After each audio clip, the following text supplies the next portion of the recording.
Joseph Lelyveld is a Pulitzer Prize-winning author, and he recently wrote a book about Mahatma Gandhi, and some of the accusations he makes in the book are interesting. Now, he doesn't straight out say that Gandhi was gay, but he says that there are documents that indicate that he might be.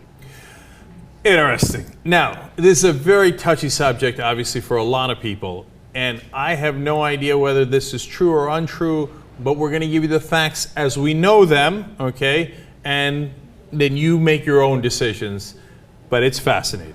Now, the author says that he obtained documents and letters that Gandhi wrote to an architect by the name of Herman Kallenbach.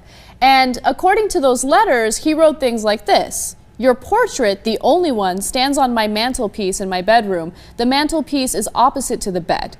He continues to write, "How completely you have taken possession of my body. This is slavery with a vengeance." All right, so when he started talking about the mantelpiece, you know, you could attribute it to like they do with Lincoln's letters. No, he really liked that dude, and back in the day, that's how they wrote to each other, and it didn't mean romantic. It just means like, you're my best bud, okay? We're BFFs. And mantelpiece, okay, it's across from the bed, but it doesn't prove much, right? Taking control of my body with a vengeance, we're getting into some interesting territory here. And before she gives you some more of the devastating quotes, let me explain, and this is very important. India's Ministry of Culture looked through these letters and wrote back to the government, it is, quote, the highest priority that we purchase these right away. Okay, and they purchased them for $1.28 million so that they wouldn't go in a public auction. Now, they say, hey, listen, we did that because we thought that it's important for the history of India that we have Gandhi's correspondence. Others say, well, are you going to let us see those letters? Probably not. It might be because this is what's in the letters.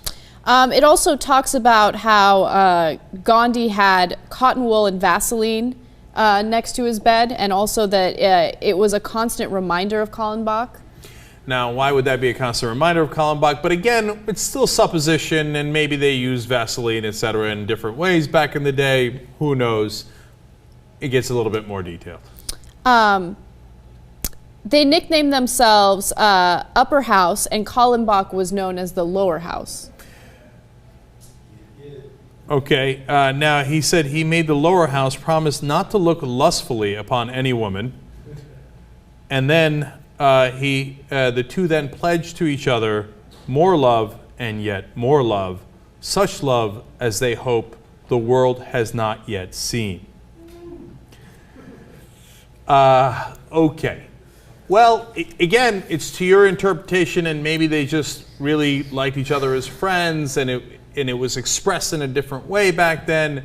When you talk about the bed and you talk about the Vaseline and you talk about the upper house and the lower house, the analogies are getting uncomfortable. And now let me be clear. If it is the case that Gandhi was, you know, according to the interpretation of these letters, gay or bisexual or whatever he happened to be, it is obviously our position that who cares? God bless. There's nothing wrong with that at all. And in fact, I think it would be a great testament why you should have gay rights all across the world, because you might be discriminating against the next Gandhi, and he might liberate your entire country and 1 billion people.